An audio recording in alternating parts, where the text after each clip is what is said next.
पूर्व राष्ट्रपति विद्यादेवी भण्डारीले आफूले कुनै गुटगत राजनीति नगरेको बताउनु भएको छ। विराटनगरमा सञ्चारकर्मीसँग कुरा गर्दै भण्डारीले आफूले कुनै व्यक्तिगत आकांक्षा नराखेको र गुटगत राजनीति समेत नगरेको बताउनु भएको हो। उहाँले आफूले गुटबन्दी गरेर हिँडेको भनेर एमालेका अध्यक्ष केपी शर्मा ओलीले भन्नै नसक्ने समेत उल्लेख गर्नुभयो। भण्डारीले आफ्नो राजनीतिक जीवन नै एमालेबाटै सुरु भएको र राष्ट्रपति पनि एमालेबाटै भएकाले राजनीतिमा आउँदा एमालेबाटै आउने स्पष्ट पार्नुभयो। उहाँले कुनै पनि कार्यक्रममा जानका लागि र आफ्ना विचार राख्नको लागि आफू स्वतन्त्र रहेको समेत बताउनुभयो। एमालेको संगठित सदस्य लिनुभन्दा अगाडिदेखि नै पार्टीमा काम गरेको र सबैसँग चिन्जान रहेकाले आफूलाई कार्यक्रममा बोलाउनु स्वाभाविक रहेको उहाँले बताउनुभयो। भण्डारीले जनताको राष्ट्रिय आकांक्षा बुझ्न एमालेको कमिटी र त्यसका नेताहरूसँग अनुमति लिन आवश्यक नरहेको उल्लेख गर्नुभयो। त्यस्तै पूर्व राष्ट्रपति भण्डारीले देशमा वामपन्थीहरूको एकताको सम्भावना नरहेको बताउनुभयो। अहिले पार्टी र पार्टीको बीचमा देखिएको विश्वासको सङ्कट देखिएको अवस्थामा राष्ट्रिय एकताको विषयमा राम्रोसँग छलफल गरेर अघि बढ्दा राष्ट्रलाई राम्रो हुने उहाँको भनाइ छ। एकचोटि नाता जोडिएपछि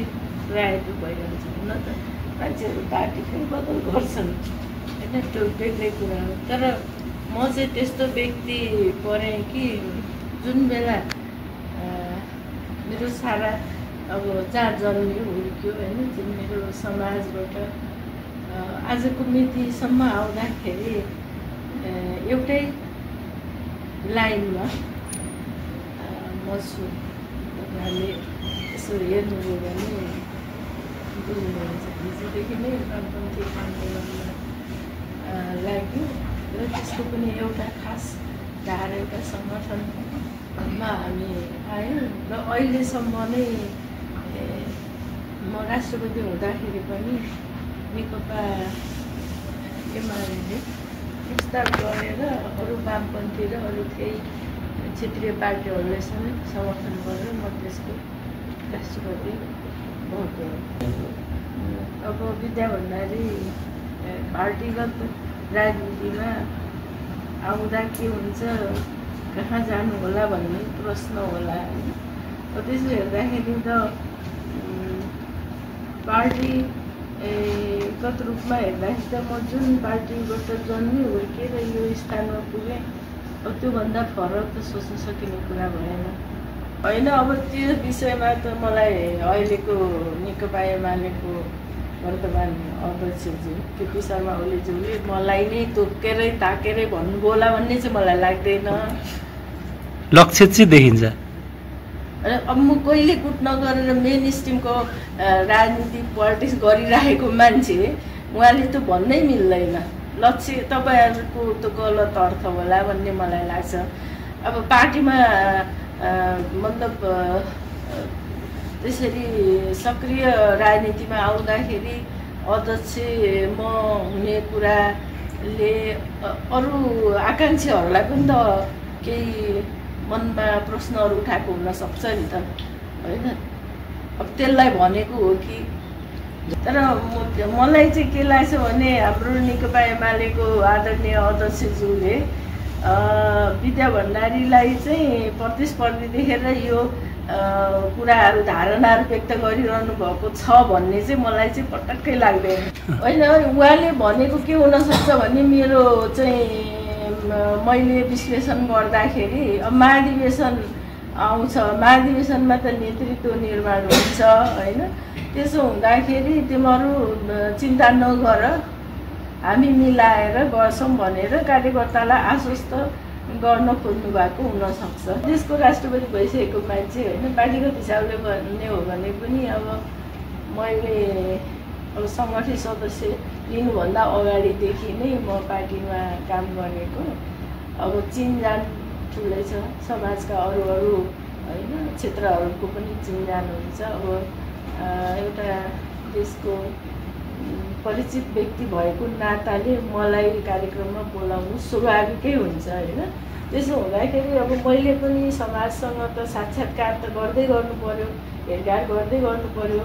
के छ जनताको विचार आकाङ्क्षाहरू, नयाँ पुस्ता के चाहन्छ त्यसलाई पुरा गर्न मैले सुरुमै भने कि राष्ट्रिय आकाङ्क्षालाई हामीले साकार बनाउन हामी लाग्नुपर्छ। हाम्रो त्यो परम कर्तव्य हो, बाँचुन्जेल हामीले सङ्घर्ष गर्नुपर्छ नयाँ पुस्ताको लागि र देशको लागि।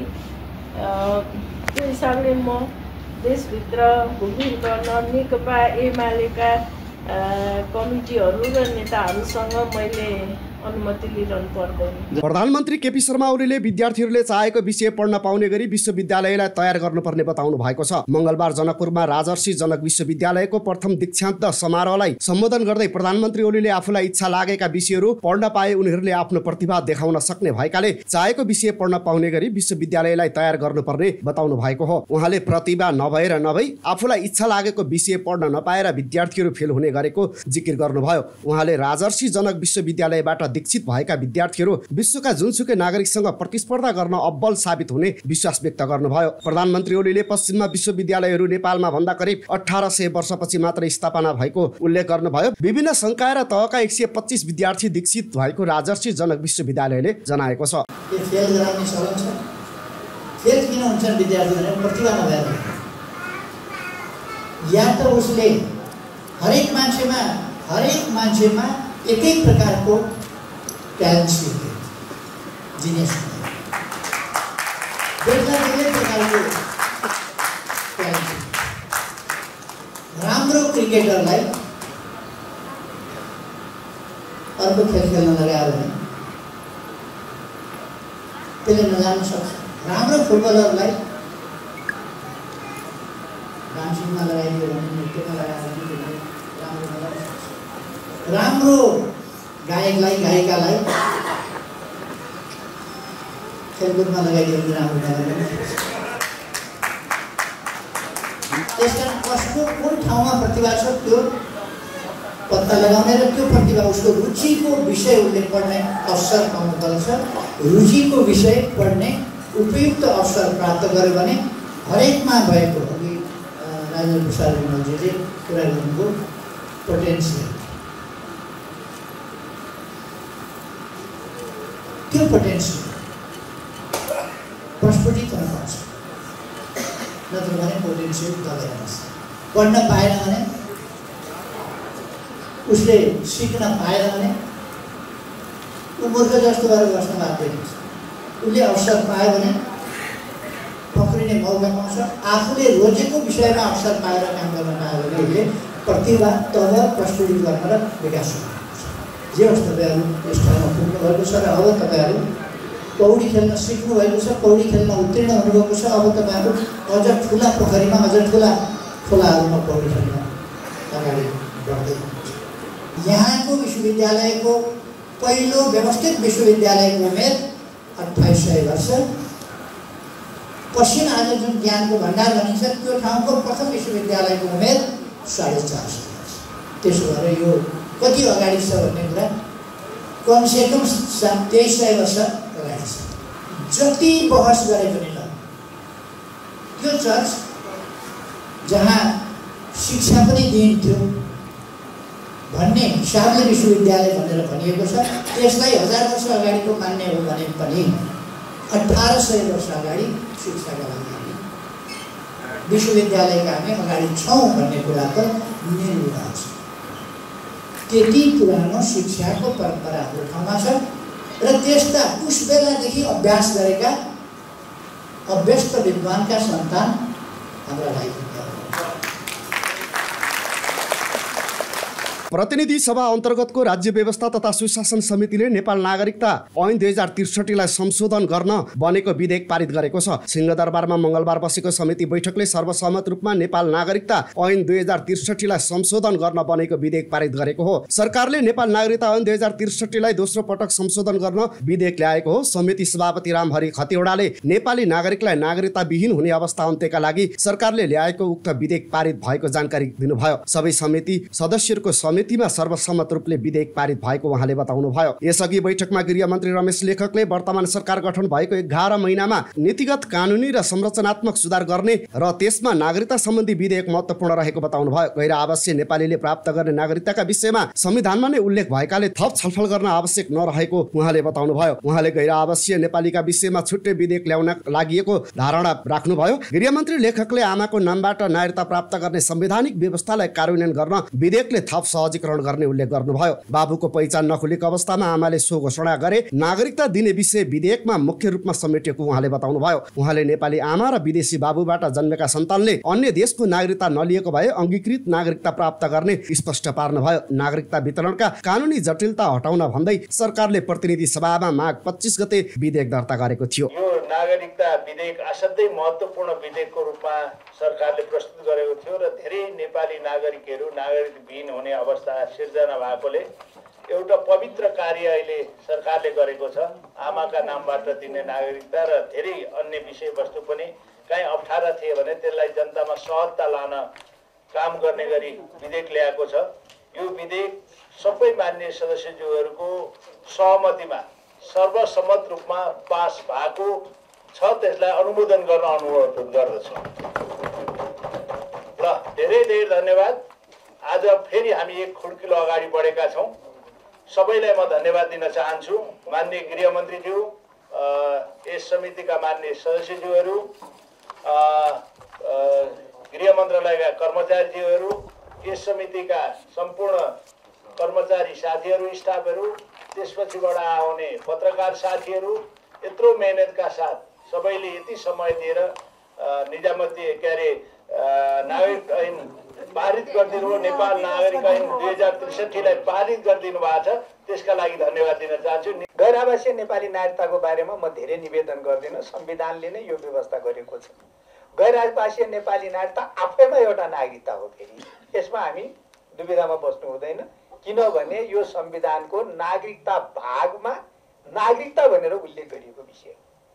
हामी कहाँ विविध प्रकारका नागरिकता छन्, जस्तो वंशजको नागरिकता छ, जन्मको नागरिकता थियो। आज हामीले त्यसलाई अगाडि बढाएका छैनौँ, तर जन्मको आधारको नागरिकता थियो। अङ्गीकृत नागरिकता छ। अङ्गीकरणमा पनि नेचुरलाइजेसनमा पनि एउटा वैवाहिक अङ्गीकरण छ, मेट्रिमोनियल नेचुरलाइजेसन छ। अर्को चाहिँ त सामान्य अङ्गीकरण छ भने अङ्गीकरण पनि विभिन्न किसिमका छन्। त्यसरी नै गैर आवासीय नेपाली नागरिकता पनि एक प्रकारको नेपाली नागरिकता हो र हामीले कुनै न कुनै खालका सीमाहरू फेरि विभिन्न नागरिकतामा तोकेका छौँ। जस्तो वंशजमा कुनै सीमा छैन, तर जन्मका लागि केही सीमाहरू तोकेका छौँ। अङ्गीकृत नागरिकताका लागि सीमा तोके जस्तै गैर आवासीय नेपाली नागरिकताका बारेमा पनि हामीले सीमा तोक्यौँ र के भन्यौँ त भन्दा गैर आवासीय नेपाली नागरिकता प्राप्त गर्ने व्यक्तिले आर्थिक, सामाजिक र सांस्कृतिक अधिकार प्राप्त गर्नेछ भनेको मतलब नागरिक राजनीतिक अधिकार प्राप्त गर्दैन भन्ने अर्थमा लेख्यौँ। त्यो पनि एउटा सीमा। तर एनआरएनए आफैमा एउटा नागरिकता हो। अब यसका बारेमा योसँग अहिले प्रत्यक्ष यो सम्बद्ध छैन। यसकारण कि अघि नै आदरणीय मान्य पूर्ण खड्काजीले पनि भन्नुभयो, गैर आवासीय नेपाली नागरिकताका बारेमा नेपाल सरकारले बेग्लै विधेयक तयार गर्दैछ। संविधानको धारा 11 को उपधारा 3ले के भन्यो भने यो संविधान प्रारम्भ हुनुभन्दा अघि जन्मको आधारमा नेपालको नागरिकता प्राप्त गरेको नागरिकको सन्तानले बाबु र आमा, हेर्नु है, बाबु र आमा दुवै नेपालको नागरिक रहेछन् भने निज बालिक भएपछि वंशजको आधारमा नेपालको नागरिकता प्राप्त गर्नेछ। एकदम क्लियर छ। हामीले जन्मको आधारमा नागरिकता दियौँ। नेपालको अन्तरिम संविधान 2063मा त्यो व्यवस्था गर्यौँ र हामीले कट अफ डेट राख्यौँ। फलाना मितिभित्र नेपालमा जन्मिएको व्यक्ति यो संविधान जारी भइसकेपछि जन्मको आधारमा नेपालको नागरिक ठहर्छ। त्यसका लागि यति समयको अवधिभित्र यस्तो ढाँचामा निवेदन दिइसक्नुपर्छ है भनेर हामीले व्यवस्था गर्यौँ। नेपालको नागरिक आमाबाट जन्म भयो, आमा नागरिक छ, नागरिक आमाबाट जन्मियो, नेपालमा नै बसोबास गरेका छ, तर बाबुको पहिचान हुन नसकेको व्यक्तिलाई वंशजको आधारमा नेपालको नागरिकता प्रदान गरिनेछ भनेर भन्यो। संविधानले नै भन्छ। त अब यो बाबुको पहिचान हुन नसक्यो भने गर्ने के त? त्यसकारण यो व्यवस्थाले अहिलेको विधेयकले भनेको सबैभन्दा महत्त्वपूर्ण कुरा के हो भने कसैको बाबुको पहिचान हुँदैन, कसैको बाबुको मृत्यु भएको छ, कोही विदेशी आएर नेपाली महिलासँग बिहे गरेर सन्तान जन्मियो र फर्केर आफ्नै देश गइसकेका छ, अथवा देशभित्रै रहँदा पनि कुनै बाबुले नागरिकता दिन सहयोग गर्दैन भने बाबु को हो भन्ने जिम्मेवारी कसको हो त भन्दा आमाको हो। यसमा प्रश्न, बाबुका बारेमा यदि पत्ता लागेन, बाबु रहेनन्, बाबुले नागरिकता दिन सहयोग गरेन भने बाबुको बारेमा निर्णयकर्ता को हो त भन्दा आमा हो।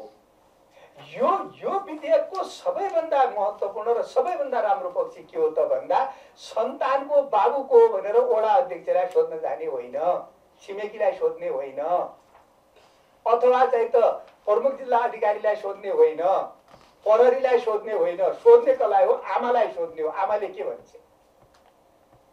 त्यो हो सो घोषणा भनेको। आमाले बाबुको पत्ता छैन, मलाई पनि थाहा छैन भनिदिने के गर्ने? नागरिकता नदिने? अथवा एकजना विदेशी आएका थिए, मसँग विवाह गरे, यो सन्तान जन्म्यो, नेपालमै जन्मेको, नेपालमै बसोबास गरिराखेका छु, फर्केर त्यो मान्छे विदेश गयो, अब मेरो सम्पर्कमा छैन भनेर आमाले भन्छन् भने के गर्ने? कहाँबाट खोज्छिन् आमाले त्यो सन्तानको बुवालाई? अथवा मृत्यु भइसकेका छ। यतिसम्मका केसहरू छन् कि बाबु छन् तर म नागरिकता दिँदैन भन्दैछ। त्यो बेला आमाले के गर्छ? हो, यी यावत प्रश्नहरूको एउटै उत्तर हो। त्यो भनेको के हो भने नेपालमा नेपाली आमा, 3वटा शर्त, नेपाली आमा, नेपालमा जन्मेको सन्तान र बाबुको पत्ता नलागेको अवस्थालाई आमालाई निर्णय गर्न दिने भन्ने।